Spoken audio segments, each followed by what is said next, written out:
semuanya ke Pre-Workout Podcast. Hari ini saya again dikelilingi oleh Dedi ya. Tapi hari ini kita ada ketemu satu Dedi lagi. Ada Coach Alex. Halo Coach Alex. Halo semuanya, selamat pagi. Ya, Semoga gue sekeren jadi Dedi yang lain ya. Dedi.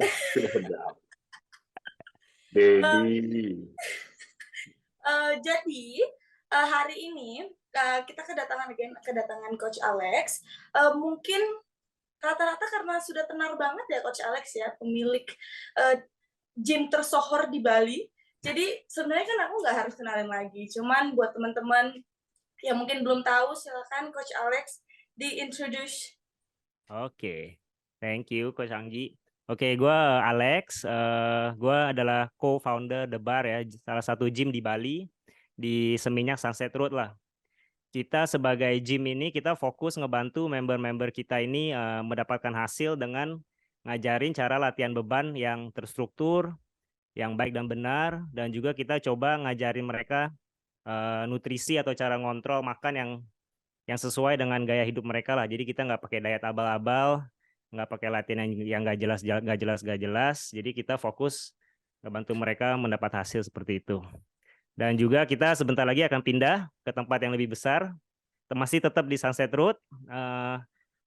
Alat-alatnya lebih lengkap lagi, area deadlift lebih besar lagi. Jadi kalian kalau lagi ke Bali, lagi holiday, lagi healing, jangan lupa mampir ya. Mantap. Mantap banget. Bentar. Sorry mau motong. Tadi kan dibilang, gym yang mengajarkan dengan program struktur latihan yang jelas dengan bukan diet abal-abal. Emang ada gym di Bali yang kayak gitu? Nggak ada lah. Udah, kita belum pemanasan udah langsung mulai. Ya. Langsung top set. Langsung max out. Top set ya, langsung one RM. Oke. Ya secara ya nanti kita bisa bahas lebih lanjut lah, tapi ya maksudnya gue ngomong secara general dulu lah gitu. Ya. Iya, tapi kalau aku lihat memang The Bar beda ya, maksudnya beda dari gym-gym biasa yang aku lihat. Bahkan dulu sebelum aku jadi coach, aku kan pernah mampir tuh dulu 2020 ya? 2020 ya? Iya, sebelum pandemi ya. Gym-gym biasanya kan ada treadmill gitu kan, terus mana ada tuh yang ngasih program yang kayak gitu.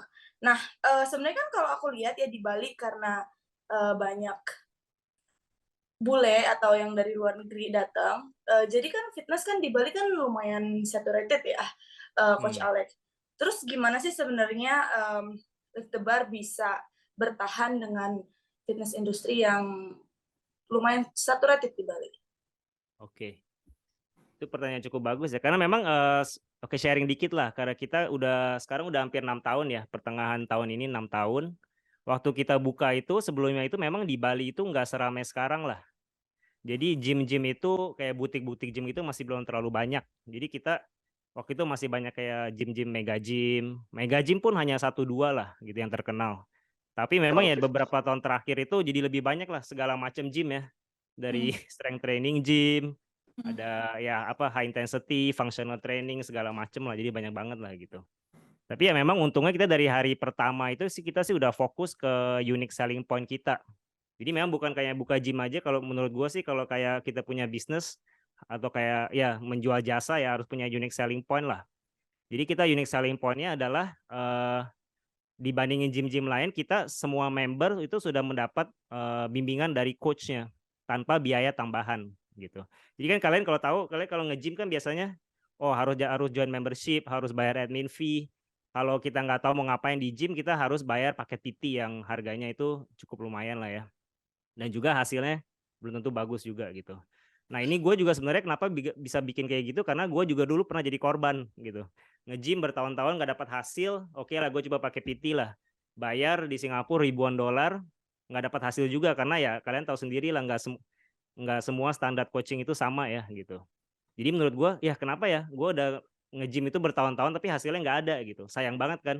Dan ini bukan gue lihat di diri gue sendiri, banyak banget kayak kalian lihat di gym-gym lain juga orang udah nge-gym bertahun-tahun hasilnya gitu-gitu aja atau nggak ada perbedaan sama sekali gitu.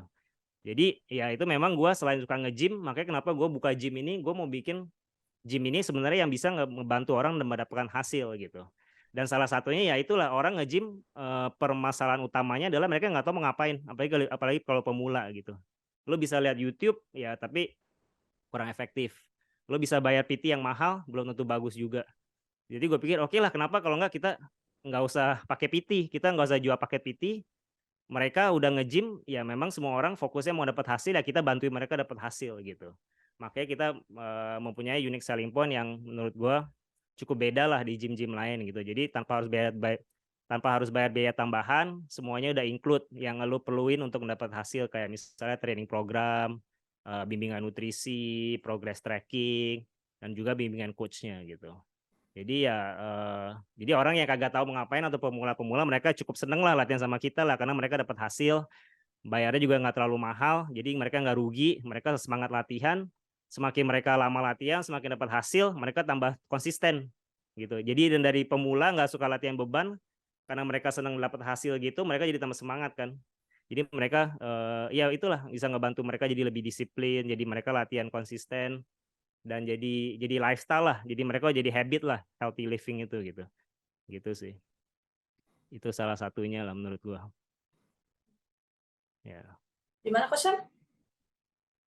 Jadi gini, ini kan menarik ya, karena kan Coach Alex ini punya unique selling point-nya. Tadi kan maksudnya kita nggak ngelihatnya secara ngebimbing member-membernya supaya melek untuk latihan beban seperti apa dan dari segi nutrisi seperti apa. Tapi ini gue mau lihat dari segi bisnis, bukan bisnis ya, dari human resource-nya. Maksudnya dari lu sebagai owner yang melihat bagaimana caranya lu mendidik mereka. Karena kan gue waktu itu ke gym lu tahun 2017 kan. Kalau nggak salah waktu itu lu cuma berapa ya? Awal-awal buka? Empat ya. Berapa sih? Empat. 4 kan ya? Gimana caranya lu develop orang-orang ini supaya punya standar yang sama untuk ngajarin klien gitu kan? Karena balik lagi, ini pendengarnya kan pasti akan ngeliat gitu, kayak gimana sih caranya lu establish sistem supaya PT-nya itu punya satu otak yang sama gitu. Yeah. Sampai sekarang udah berapa PT? Sekarang ada 10 gua. Ada 10. Gue ingat banget kan 2017 waktu gue ke sana. Waktu itu bahkan belum, yang di bawah itu belum selengkap sekarang ya. Itu masih polos banget lah. Masih polos banget, lu masih tinggal di atas. Minimalis. Ya, lu masih tinggal di atas kan waktu itu ya? Iya, masih tinggal di sana. Gimana caranya? Oke, ya itu salah ya, oke. Itu another good question ya. Jadi menurut gue sih juga salah satu konsep gym kita yang agak beda ya, karena kita nggak ngejual paket PT. Itu alasannya kenapa? Karena salah satu yang gue perhatiin di dunia fitness ini ya, yang agak kurang bagusnya menurut gue adalah yaitu kayak lu sebagai PT atau sebagai coach, lu kerja di mega gym, lu fokusnya adalah kalian tahu sendiri, fokus mereka adalah ngejual paket PT sebanyak-banyaknya gitu. Tapi mereka kan sebenarnya adalah seorang coach yang belum tentu bisa, mereka bukan salesman ya gitu. Tapi kalau mereka kerja di tempat-tempat gym seperti ini, mereka biasanya ditargetin, lu harus 1 bulan harus jual paket 100 juta misalnya gitu. Lu sebagai seorang coach, kalau dia ditargetin terus lu kalau nggak bisa dapat target, lu nggak bisa lanjut kerja lagi gitu. Jadi kan mindsetnya agak beda gitu. Lalu sebenarnya kan seorang coach yang specialty-nya kan adalah ngajarin orang, ngebantu orang mendapatkan hasil kan, bukan untuk menjual paket membership kan gitu. Tapi menurut gue fokus kebanyakan gym lain adalah seperti itu. Makanya gue juga nggak suka sekali dengan konsep seperti itu. Makanya gue juga bikin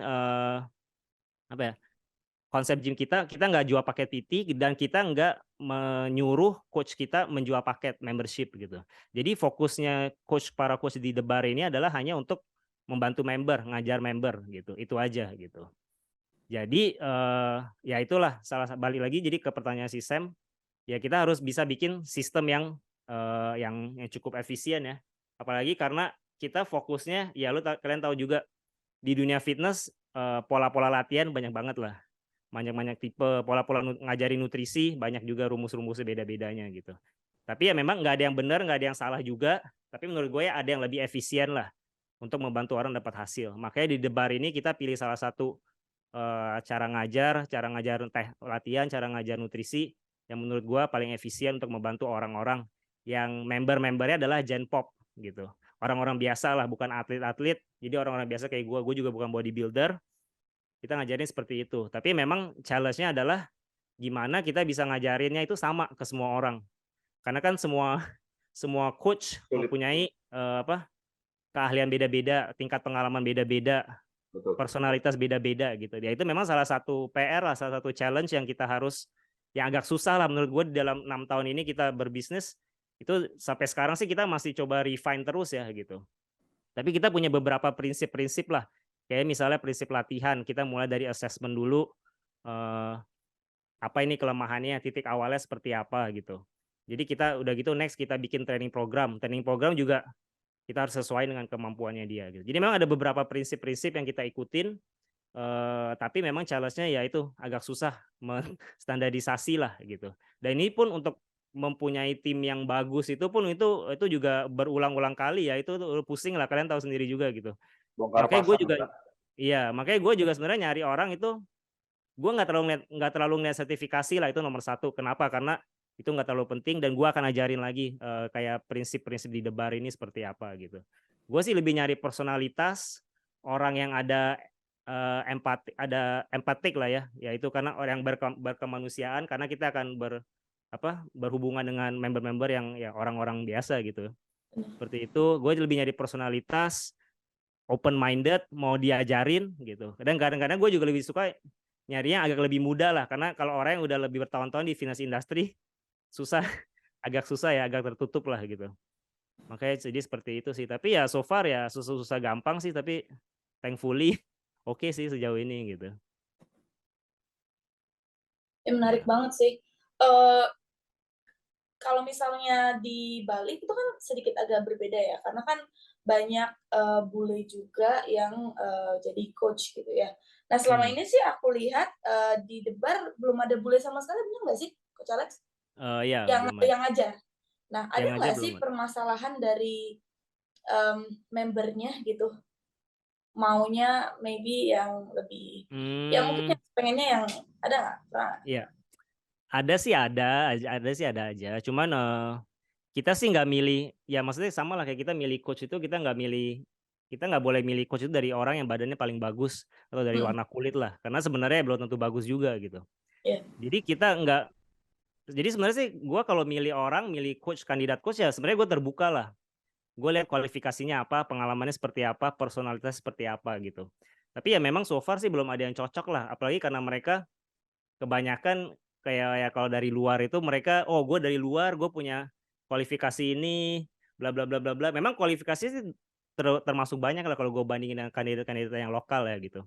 Cuman ya maksudnya balik lagi lah, orangnya ya biasa-biasa aja sih, cara ngajarnya biasa aja, cara dia mengaplikasikan sertifikasi yang dia punya ke orang itu biasa-biasa aja gitu. Jadi sebenarnya menurut gue sih nggak perlu juga ya gue nyari kayak yang bule dari luar gitu, seperti itu. Dan ini yang kita coba jelasin ke orang, ke member-member kita atau member-member yang nanya lah gitu. Karena memang ya member-member kita ya mungkin mereka orang awam, kita ahlinya, mereka nanya, kenapa sih nggak ada coach dari luar, bukan yang mereka lebih jago gitu. Ya kita, tapi setelah kita jelasin ya mereka ngerti lah gitu. Gitu. Mungkin Coach Erwin ada yang mau ditambahin? Sebenarnya bukan nambahin nih, jadi kayak mungkin ini juga mempertegas beberapa hal yang kita pernah ngobrolin di episode sebelumnya ya, yang kayak ya sebenarnya balik lagi sih, lu kemampuan ngajar itu nggak ada sama sekali hubungannya sama appearance lu, dalam artian gini, oke, lu kalau ngajar itu lu harus walk the talk the walk, cuman dia itu masih ada minimum threshold-nya lagi. Oke, badan lu bagus nih, lu kuat nih, tapi kalau misalkan lu nggak bisa menyampaikan apa yang lu punya, itu kan sama aja bohong banget. Itu satu.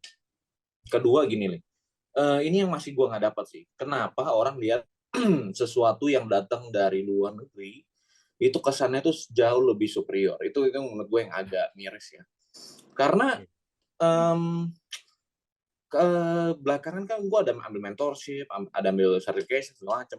Itu ya kalau gue boleh bilang tuh benar-benar sih di course gue yang gue ambil, bule-bulenya itu kayak kelihatannya keren, IG-nya tuh wah ngajar coachnya, kliennya banyak banget, bla bla bla bla, kosong men. Pertanyaannya tuh hal yang bakal gue tanyain 5 tahun lalu di saat gue belum pernah ngajar. Gila, bayangin orang-orang kayak gitu tuh dianggap superior sama orang-orang kita sendiri, kan menurut gue itu agak lucu sih. Cuman ya, well, what can I say? Ya, benar. Iya. Itu emang benar Gimana, banget sih. Coach Chan? Sorry, motong. Tadi Coach Apa? Alex mau ngomong apa? Enggak, ya gue setuju banget sih itu emang ya. Maksudnya menurut gue sih karena ya memang kayak orang-orang luar atau yang di luar dunia fitness ya mereka kan nggak ngerti apa yang terjadi di dalam dunia fitness ini. Kan mereka nggak tahu sebenarnya seperti apa gitu. Tapi kan kalau kita karena kita di lapangan, kita ngeliat sendiri, itu sebenarnya ya memang ya nggak sebagus yang orang pikirin lah gitu. Cuman ya balik lagi ke diri kita lah, kita mau apakah kita terbuka pemikirannya untuk menerima bahwa sebenarnya kalau yang kayak apa coach-coach lokal seperti kita ini ya sebenarnya standarnya ada gitu. Memang gue lihat memang standarnya ada cukup tinggi juga sih kalau gue lihat gitu. Silakan Bapak Sam. Jadi gini, sebenarnya kalau soal preferensi coach bule apa enggak, ini gue pernah bikin podcast juga kan sama ada dia seorang business owner yang bergerak di bidang fitness lumayan lama di Jimbaran, dan itu dia sebut merek nih. Pokoknya adalah orangnya. Jadi dia tuh udah berkutat sama biasa bule-bule yang bikin gym di Bali itu kan mereka sebenarnya kerja sama orang lokal kan, like kerja sama orang lokal dan mereka jadi investor sama mereka yang ngedesain gymnya, tapi mereka pakai atas nama orang lokal tersebut kan. Yep. Nah, kadang tuh preferensi bule atau enggak tuh tergantung komunitas sih, kalau menurut gue ya. Jadi kayak misalnya ada komunitas kayak Moskow in Bali gitu kan, maksudnya banyak lah. Maksudnya ada nih, ini ada kejadian. Jadi ada satu gym, dia itu mecat trainer lokalnya karena mereka lebih prefer trainernya orang-orang bule, tapi bulenya dalam satu komunitas negara tersebut, misalkan negara Brazil gitu.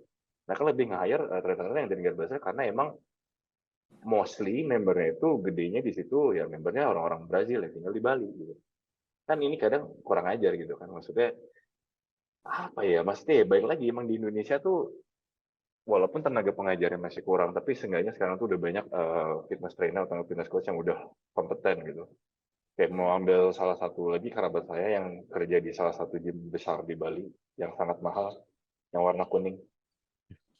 Siapa ya? Ada dia, pasti tahu cewek. Ada cewek.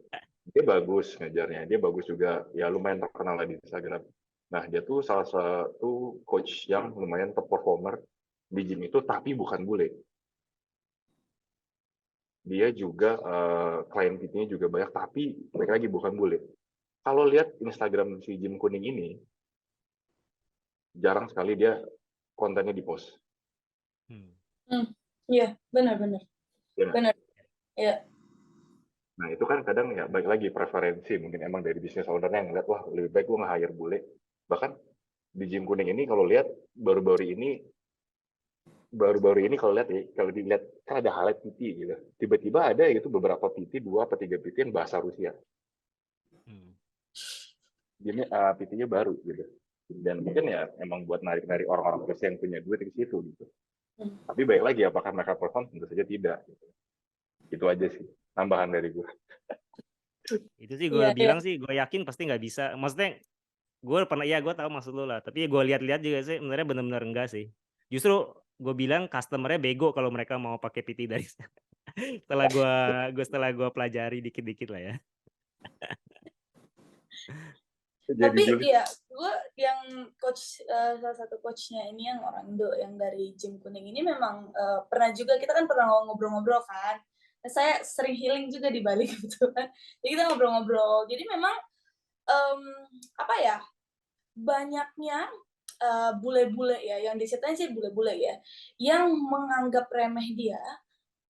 Pertama karena dia perempuan, ya kan? Yang kedua karena dia lokal gitu.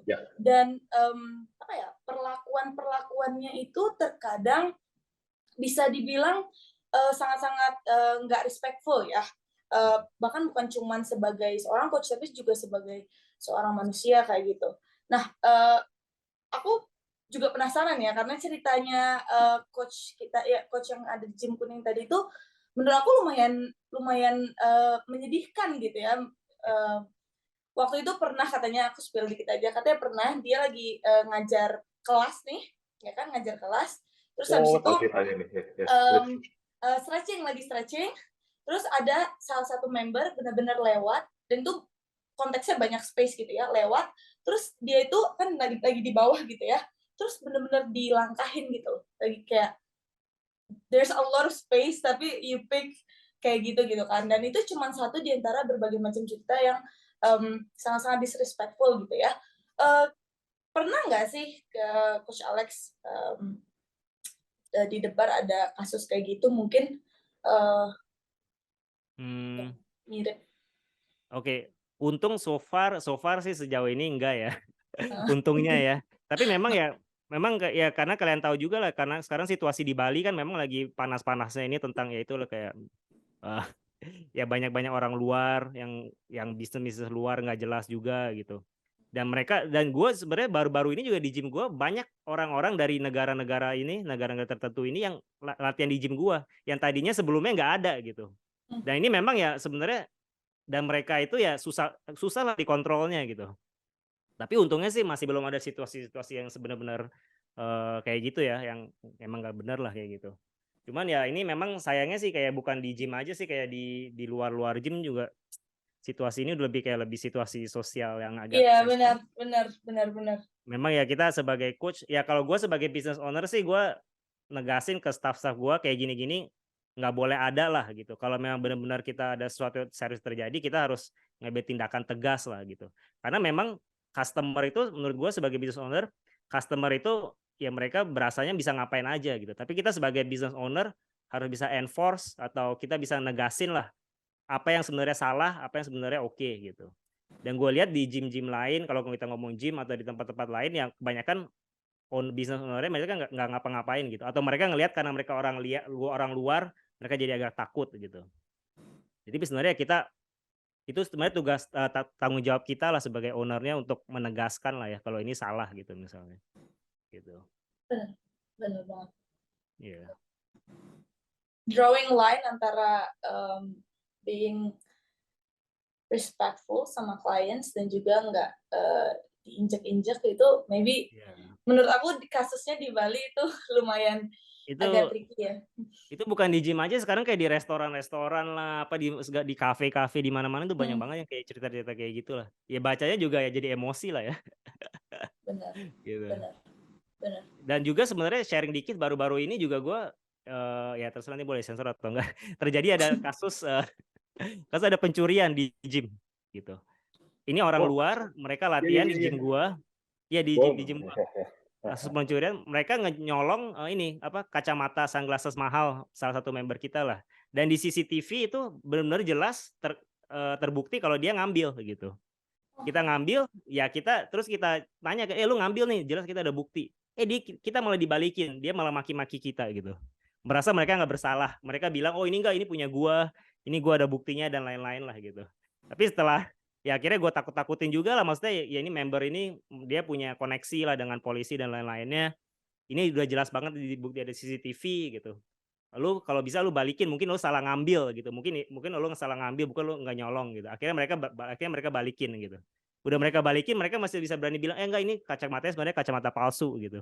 Jadi kan sebenarnya mereka ya memang personalitasnya itu ya, waduh, ya bikin emosi lah kadang-kadang gitu. Padahal mereka yang salah.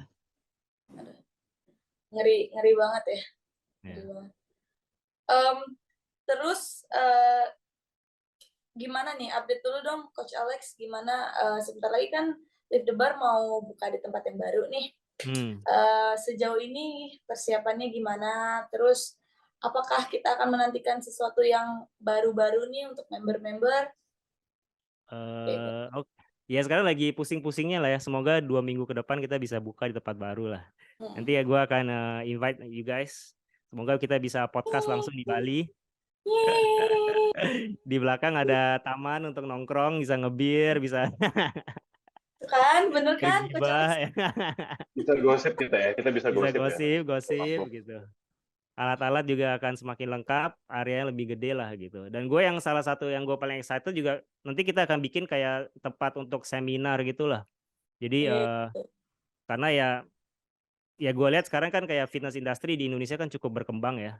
Kita kayak gue lihat kayak apa Simplify Fitness gitu segala ada seminar-seminar gitu. Jadi semoga ya next time gue bisa ngundang kalian gitu seminar di tempat di Debar di Bali gitu. Jadi salah Wede. satu maksudnya ya kita selain fokus ngebantu member kita juga gue juga mau apa ya coba berkontribusi ke perkembangan fitness di Indonesia lah gitu. Biar kita semua bisa maju bersama lah. Itu target gue sih. Sorry, gue motong. Gue mau Ya. nanya, apa yang memutuskan lu untuk expand ataupun growing ke tempat yang lebih besar? Apakah karena satu dari segi member atau dua lu pengen kan kita ngomongin dari segi point of view businessman ya. Lu pengen more member atau emang ternyata emang member lu udah banyak sehingga lu butuh space luas atau lu pengen tadi kan lu bilang sempat lu pengen bikin impact untuk fitness industry yang ada di Bali gitu kan. Ya. Karena menurut gua sejujurnya di Bali yang lokal base beneran lokal base maksudnya lokal base maksudnya orang ya kita orang Indonesia punya kayaknya hitungan jari nggak sih ya paling kayak Rai Fitness, Hammerhead kan Hammerhead punya si Komang kan atau bukan gue nggak tahu juga deh ya pokoknya kayak kita gitu gimana. Oke, jadi ya memang saya salah satunya ya memang segi space sudah agak nggak cukup ya karena sekarang ya syukur cukup rame. Tapi ya memang menurut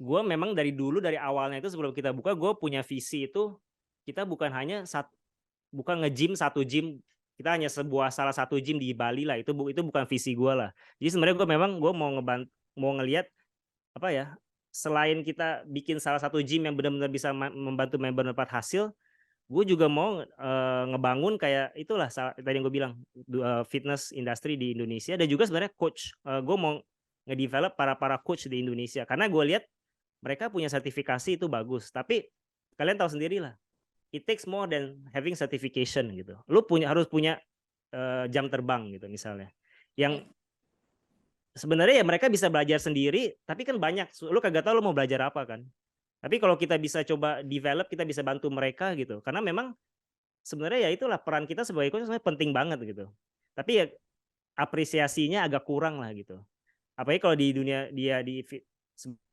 Indonesia ya berapa sih lo gajinya misalnya gitu jadi gue mau coba sebisa mungkin dengan gym ini dengan space yang lebih besar ini gue bisa develop tim yang bagus gue bisa mereka memberi kompensasi yang bagus untuk mereka supaya mereka nggak kerja mati-matian karena ya kalian tahu sebagai coach lu mau earn a lot of money lu bisa tapi lu kerja dari pagi sampai malam lu nggak lihat matahari gitu betul lu bisa gaji jutaan lah per bulan tapi lu kerja kayak sebagai kerja keras sebagai kuda lah gitu untuk apa kan lu nggak bisa enjoy juga jadi kita gitu. ketampar semua nih kedua enggak lah maksudnya ya itu visi gue lah jadi kita semua bisa kolaborasi lah gitu ya maksudnya ya itulah maksudnya dari dulu yang kayak maksudnya gue nggak mau hanya gue profit gue untuk gue sebagai business owner doang gue mau bisa kontribusi ke staff gue ya mulai dari staff gue dulu nanti mungkin bisa ngebantu yang lainnya lah gitu karena memang ya kita maksudnya kerja sebagai passion punya pekerjaan sebagai passion kita ini bagus tapi ya kita juga harus bisa enjoy kan gitu dan gue tahu ya salah satu kendala sebagai coach adalah kita susah enjoynya karena kita kerja dari pagi sampai malam gitu dan makanya juga dari awal gue bilang gue buka gym tapi gue nggak mau ngajar gitu gue mau create sistem di mana gue bisa tetap berkembang bisnisnya tapi tetap ngebantu yang lain gitu jadi itu sih visi gue di tempat baru yang semoga ya terrealisasi lah. Jadi kayak intinya lebih ke ya udah lu make impact dengan salah satunya mensejahterakan para coachnya juga lah ya. Jadi kayak nggak dipandang sebelah mata gitu. Jadi ya kalau gue bilang ini oke lah ini yang benar-benar kalau gue bilang nih make impact-nya yang kelihatan dari passion yang datangnya, bukan yang kayak lu mencoba make impact, mencoba mensejahterakan quote on quote, bukan hanya untuk biar lu dipandang sebagai kayak the man who bring bla bla bla up gitu kan. Kayak ini kan jelas nih gitu. Nah, kenapa Anggi senyum-senyum by the way? Jadi kayak gitulah.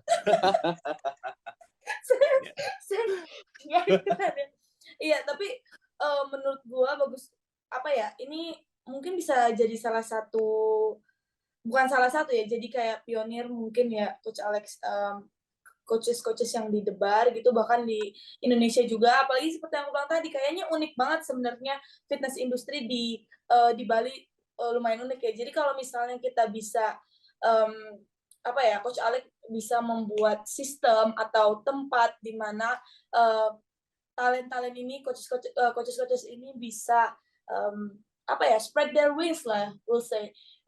Itu akan sangat-sangat membantu banget untuk fitness industri kita sebagai orang Indonesia yang ada di Bali gitu kan. Karena menurut aku sebagai coach yang baru masuk lah, istilahnya aku masih toddler banget lah di dunia fitness industri ya, punya bos atau business owner yang memang actually care about you being a good coach, you being a great coach, itu sangat-sangat rare gitu. Jadi kalau misalnya bisa diciptakan hal-hal yang kayak gini, aku nggak kebayang sih gimana kita bisa growing as a community, as an industry di kemudian hari gitu. Kalau misalnya orang-orangnya atau tetua-tetuanya atau yang leader-leadernya itu punya mindset yang sama kayak Coach Alex kayak gitu, menurut aku. Yeah.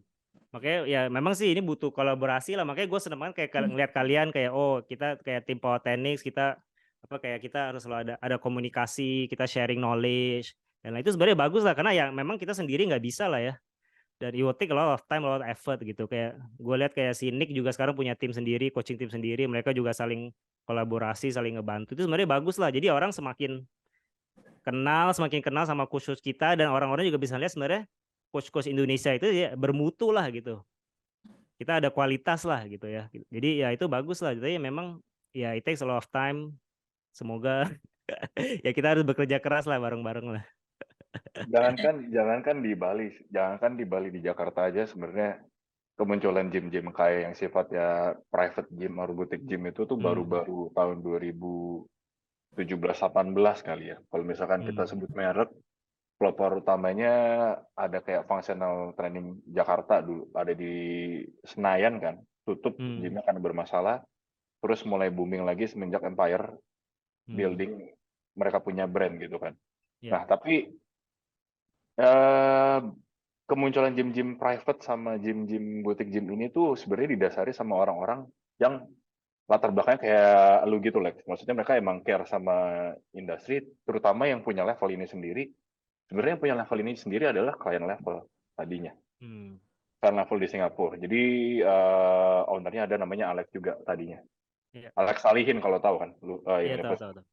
Tadinya dia sama si Jeff yang running bisnis ini. Cuman karena klien yang lihat, wah kayaknya gue bisa nih bikin impact di fitness scene di Singapura dengan cara membangun si level itu menjadi lebih besar. Nah sekarang ownernya juga pingin di Indonesia ini, di Jakarta terutama, dia itu ingin mensejahterakan coaches dan ingin bring impact healthy mindset atau trendsetter itu ke orang-orang yang ada di sekitar di Jakarta. Ini kalau gue lihat motivasinya sama gitu, cuman kan beda-beda tulisnya kan. Maksudnya kalau lu kan lebih build system, kalau kita di sini build gym. Sampai kita juga di satu titik di poin kita manage gym orang. Dan bagusnya juga baru sampai bilang kolaborasi. Nah, owner gym gua ini dia itu suka banget pergi ke gym-gym orang, nyobain kelasnya, latihan, ketemu ownernya. Which is itu adalah hal yang jarang lu temuin di fitness. Karena kan biasanya orang sikut-sikutan gitu kan. Iya, benar. Gue merasa di sini tuh dia itu punya mindset yang kayak gue pengen main ke misalnya ke Recharge, gue pengen main ke Empire, gue pengen main ke Sana Studio, gue pengen main kayak gitu loh. Jadi hal-hal seperti ini tuh jadinya connected, sehingga selain tadi lu bilang orang-orang jadi tahu di Indonesia itu coachesnya bermutu, tapi kita juga bisa peluang atau chances untuk lebih kolaborasi, meraup orang-orang. Marketnya kan beda kan sebenarnya, tapi kalau jadiin satu nanti kan bisa nyebar lagi, word of mouth-nya kenceng. Karena menurut gue word of mouth tuh kenceng banget marketingnya gitu loh. Nah, ngomong soal word of mouth, biasanya kalau di Debar itu sendiri yang lu lihat si Lex dari member kencengnya dari marketing push through Instagram atau dari omongan mulut ke mulut klien. Karena gue ingin nyambung ke topik selanjutnya. Ya gue setuju banget itu dengan word to mouth ya, karena memang di Debar itu 3 tahun pertama kita nggak pakai iklan sama sekali, hanya pure word mouth to mouth lah gitu. Jadi itu memang benar-benar gue percaya dengan power of word to mouth. Jadi lu word to mouth to mouth. Terus jadi lu hanya fokus memberikan service yang terbaik, kita bantu mereka dapat hasil, ya mereka adalah iklan kita sendiri lah gitu. Jadi nggak usah buang-buang duit untuk itu, untuk dapat klien-klien baru lah gitu. Itu sih yang paling powerful sih menurut gua gitu. Tapi ya memang ya setelah itu ya kita Kualitas baru ada strategi-strategi lainnya lah untuk tetap growing ya. Gitu. Ya. Tapi yang menurut gua sih utama sih tetap itulah, lu dapetin hasil, you give the best quality service ya gitu. Ya baik lagi kita kan service ya. Iya. Service kita best quality of service, orang akan merefer lu kan, referral itu yang bakalan jadi klien-klien lu. Karena jujur gitu, maksudnya ada gitu kan, ada salah satu instansi atau lembaga yang bilang, wah lu kalau pengen jadi fitness coach yang kompeten, hari kenapa ini? Lu mau jadi fitness coach atau fitness trainer yang kompeten, lu harus bikin konten di sosial media, lu harus personal branding, lu harus ini A sampai Z. Meanwhile, jujur, gue liat di lapangannya sendiri, mereka nggak bisa ngajar, men, gitu loh. Apa yang mau lu jual kalau lu cuma bikin konten di sosial media, lu ngutip dari orang, dan habis itu lu bikin, lu kemas, lu share, tapi habis itu client turnover atau turnover rate klien lu tuh bener-bener, ya, maksudnya gede gitu. Maksudnya dia nggak susah dapat klien gampang, retainnya susah gitu loh. Iya, Itu tuh yang terjadi gitu. Tapi yang gue liat di bar, dibandingkan dengan gym-gym yang ada di Bali, maksudnya Bali kayak si gym kuning itu buset lah, itu marketingnya gila-gilaan gitu kan. Tapi ya gue yakin dari segi member, dari segi retaining klien, kalian bagus gitu. Walaupun misalkan, tapi kan beda, dia gym besar, gym kecil. Ya kan gue balik lagi, quality over quantity gitu kan. Sometimes gitu sih. Iya, gue tahu lah, gue tahu maksud lu lah. Balik lagi lah, lu sebenarnya identitas lu apa? Apakah lu coach dulu, apakah lu content creator dulu, apakah lu salesman dulu lah gitu. Di yang udah deh, kita semua kan coach dulu sebenarnya gitu. Jadi ya fokusnya harus yang benar lah. Jadiin preview, Ki. Itu previewnya omongan saya yang panjang tadi ya. Soalnya Aduh, gitu garuk-garuk kan. kepala ini. Nggak, soalnya jujur, kadang mereka datang dan mereka bingung. Kayaknya gue harus bikin konten dulu instead of ngajar gitu. Tapi kan harusnya gue bisa dapat klien dengan cara gue bikin konten. Apakah itu benar gitu? Pandangan lu sebagai business owner gitu. Ya makanya menurut gua nggak akurat sama sekali lah. Makanya lu balik lagi lah, lu sebenarnya lu kerja sebagai coach itu lu mau jadi terkenal, mau jadi selebgram, apa lu mau ngebantu orang sih gitu. Preview lagi, preview. Kebanyakan fokusnya salah ya. Mungkin mungkin Iya. karena gue udah lebih tua, gue udah gini ya. Kamu berapa sih tahun ini? Gue 36. Anjir. Angkel. Tapi kelihatan 26 lah. Kalian panggil gue Om lah. Om, Uncle. Anjir, lu seumuran nih berarti ya. Kebanyakan anak-anak muda ya gitulah. Ya gue keren, gue terkenal, gue selebgram, gue punya ribuan followers. Jadi akhirnya gue fokus ke konten. Banyak lah di Bali pun banyak yang kayak gini. Ya, jadi kualitas nggak ada. Aduh. Memang, jangan kan di Bali, di Jakarta juga gitu. Karena banyak di antara beberapa orang yang gue tahu, mereka ngobrol-ngobrol sama gue, iya nih gue susah banget closing untuk jadiin klien gitu. Gue susah banget nih untuk, ya kalau lo tahu di TikTok, di Instagram itu terkenal gitu, tapi yang nggak growing gitu. Karena emang salah fokus ya kita sebutnya. Betul lah, itu dia. Gitu. Ada lagi yang lain mau nambahin tuh? Udah Iya, di rasanya kayak nyari ini ya, kayak nyari partner long term, tapi nyarinya di Bali. Kayak kisah nyata yang gitu. Itu kayaknya offline harus dijelasin, gue nggak nangkep itu. Aduh. Mungkin lebih kayak ini maksudnya Anggi. Kayak lu nyari pasangan dari dating apps gitu. Gimana? Putus, Win. Putus, Coach Erwin. Gimana? Ya. Oke. Udah ada. Nah, ada. Jadi mungkin tadi maksudnya Anggi itu lebih kayak lu nyari long lasting partner yang serius dari dating apps misalkan. Ya, kita tahu lah korbannya siapa. Jadi kayak gitu. Iya, salah jalan lah istilahnya. Salah jalan. Coach, tadi kan kita udah banyak ngobrolin ya tentang debar, tentang collaboration, fitness industry gitu. Aku sekarang pengen nanya sama Coach Alex sesuatu yang lebih kayak, bukan personal sih, tapi kayak lebih ke Coach Alexnya sendiri. Nah, di antara maksudnya ngurusin bisnis ini gitu kan, yang kita tahu pasti memakan waktu, memakan tenaga, kayak gitu kan. Tapi aku lihat Coach Alex masih nggak cuman aktif latihan, tapi juga ikut compete gitu. Aku lebih penasaran gimana sih bisa itu terjadi karena kayak ngebayangin jam kerjanya aja kayaknya udah quite a lot ya. Ada nggak tips and triknya mungkin buat teman-teman yang mungkin pasti ada yang business owner juga, walaupun ya bisnisnya mungkin nggak di gym, tapi business owner juga yang sibuk kerja dan segala macam, tapi tetap latihan dan punya nutrisi yang bagus. Ada nggak tipsnya, Coach Alex? Oke. Ya itulah menurut gue sih lu harus punya sistem yang bagus ya. Makanya lu bisa Ya, ngejalanin. Jadi you don't work too hard lah. Jadi work smarter lah gitu. Tapi ya memang ya mungkin ya tipe-tipe pekerjaan kita agak beda-beda dikit. Kalau misalnya kalian fokus online coaching, ya lebih sistemnya ya di mana kita bisa bikin lebih otomatis, kita bikin gitu. Jadi kita setidaknya bisa meluangkan waktu ini gitu. Dengan yang bisa digunakan untuk training misalnya. Dan juga ya udah pasti harus bikin prioritas lah gitu. Jadi sama kayak coach-coach di The Bar juga gue bilang, lu kalau mau jadi coach di sini lu harus latihan. Sibuk nggak sibuk lu sempetin latihan. Kenapa? Karena kalau lu sendiri nggak latihan, bagaimana lu bisa ngajarin orang gitu. Bisa. Jadi ya memang ya balik lagi ke tugas kita ya, peran kita sebagai coach ya. Ya semuanya ini adalah encompassing, kita harus walk the talk lah gitu. Jangan hanya bikin konten aja, kita harus bisa bikin konten deadlift, lu harus bisa di live yang benar lah gitu. Biar seru dikit lah ya. Kalau deadlift bukan cuma buat konten doang. Soalnya ada, Lex. Ada.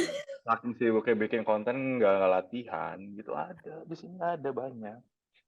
Klien, ampun. Apa?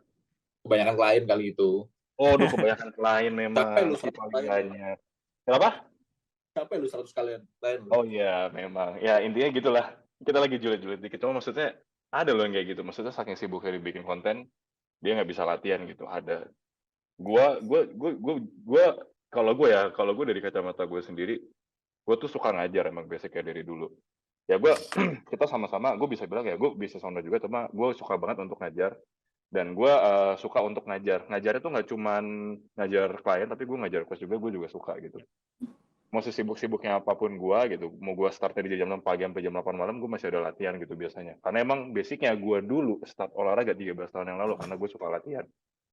Jadi kayak, ya misalnya ada orang yang bilang, motivasi gue pengen badan bagus. Ya lu kalau udah motivasi badan bagus, udah ya that's fine. Kalau gue emang motivasi gue dulu emang gue depresi aja dulu sih.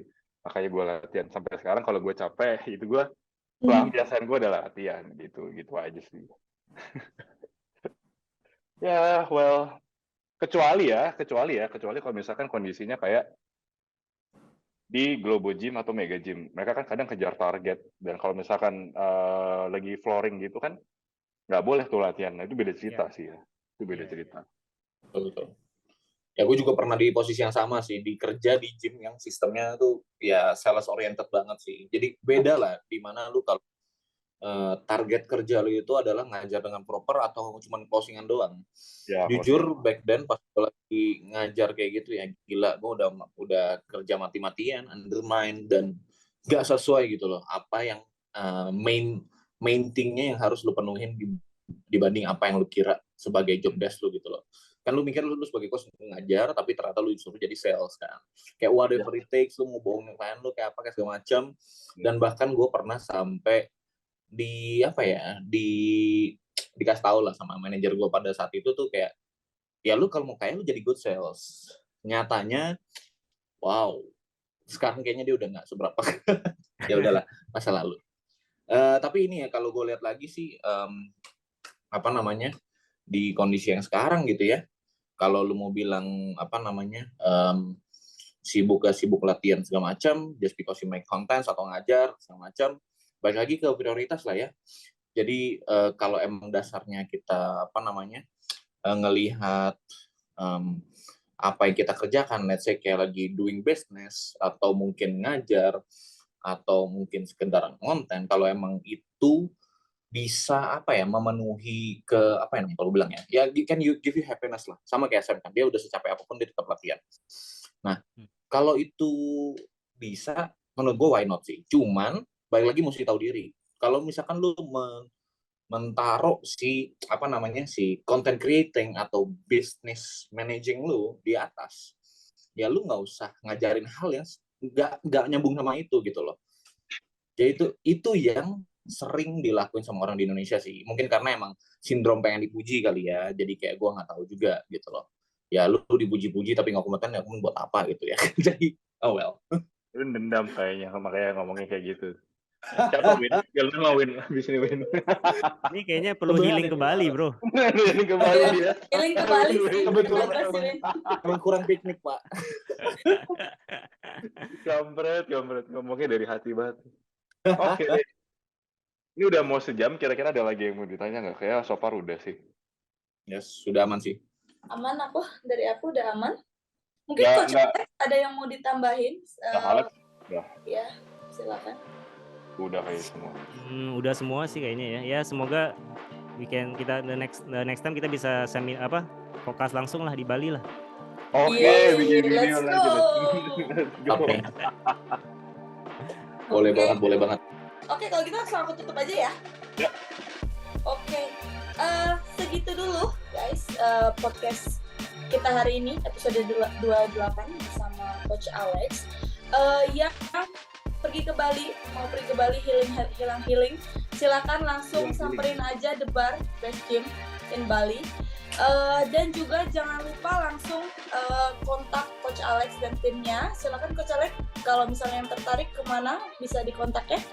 Oke, bisa DM ke The Bar ya, lift.thebar di Instagram, atau bisa DM aku juga, Better with Alexander. Okay, I'll see you guys on the next episodes. Bye semuanya.